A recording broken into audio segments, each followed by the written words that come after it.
Israel's Prime Minister Benjamin Netanyahu is in Washington, where President Donald Trump is pushing for an end to the war in Gaza. Trump is expected to present Netanyahu with a peace plan that includes the exchange of the remaining Israeli hostages in Gaza for Palestinian prisoners.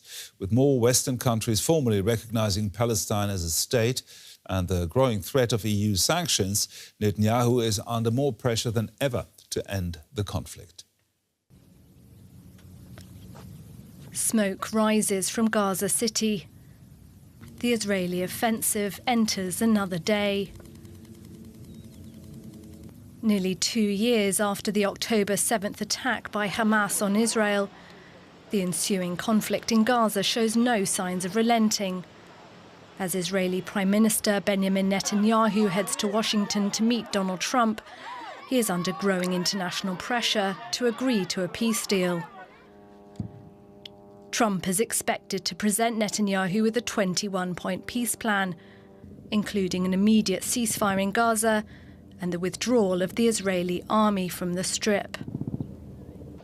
On the eve of the meeting, Donald Trump expressed his certainty of a positive outcome, posting on Truth Social, "We have a real chance for greatness in the Middle East. All are on board for something special. First time ever. We will get it done." Speaking to Fox News ahead of his trip to Washington, Netanyahu outlined his own expectations. I want to start by asking you if you've seen this 21-point peace plan and if you plan to declare support for it at the White House tomorrow. Well, we're working on it, Jackie. It's not been finalized yet, but we're working with President Trump's team, actually as we speak, and I hope we can make it a go, because we want to free our hostages. We want to get rid of Hamas rule and have them disarmed, Gaza demilitarized, and a new future set up for Gazans and Israelis alike, and for the whole region.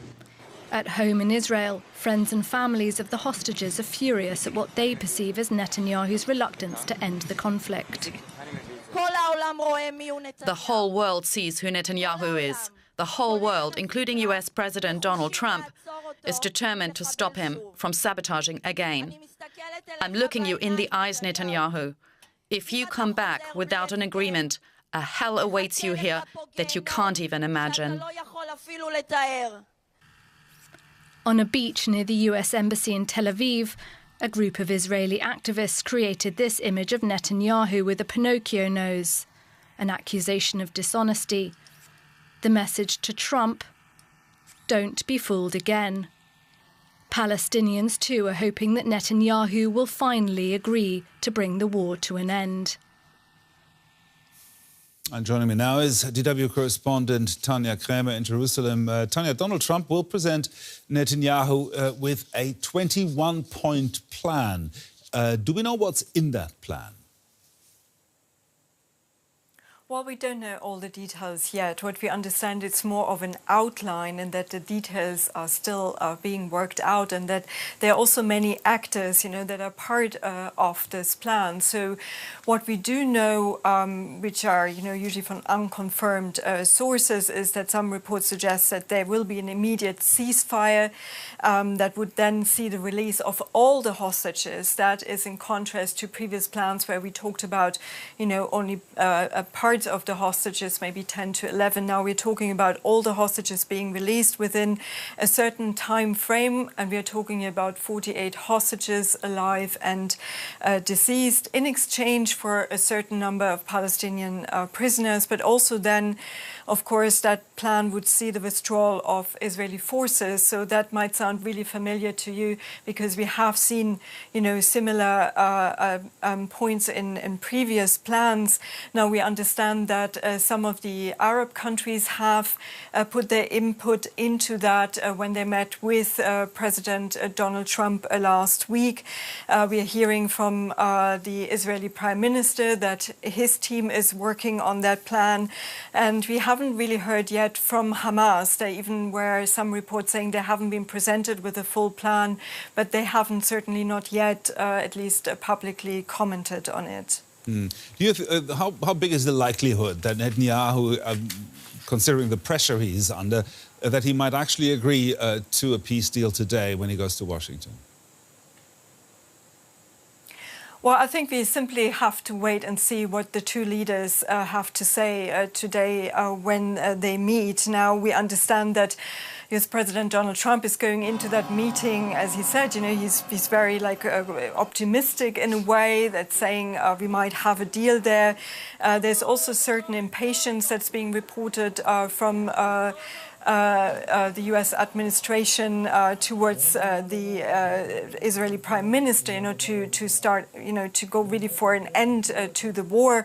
Now, we heard from Prime Minister Benjamin Netanyahu that they're still working on this, and he might be, under pressure not to say no, obviously, to the to U.S. President Donald Trump, but it might be a yes, but still, the devils are always, as always, in the detail. We've been in that situation, obviously, before. There's also a lot of domestic pressure as well from his own cabinet. They want to see that the war continues until this, what Prime Minister Netanyahu always described as a full victory over Hamas. But then again, we have, of course, a majority of Israelis who want to see an end to the war, and the hostage families who want to see their loved ones that are still being held in Gaza to return. And we haven't even talked about Palestinians in Gaza, especially in Gaza City, where a full invasion is taking place, and they have certainly no say in what's being talked about in Washington.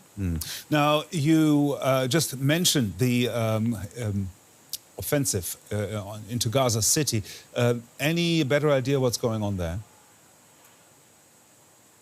Well, what we are hearing from the civil defense teams in Gaza City, but also from the first responder, like the Palestinian Red Crescent, they've been saying they have difficulties in reaching certain areas. As we understand from the Israeli military, they're now, closing into, going further deeper into the city center, so to speak, of Gaza in certain areas with, they're supported by the naval force from the Mediterranean Sea, from the Air Force, and then, of course, tanks moving in slowly into certain neighborhoods. And, this is what we're hearing from people that are still also inside Gaza City. Some of them have opted to stay, some have not been able to leave, whereas we also see still people trying to leave, going south. But the situation, from what we are hearing from inside Gaza, from people I've been able to talk to on the phone, saying it's horrendous, is really relentless bombardment,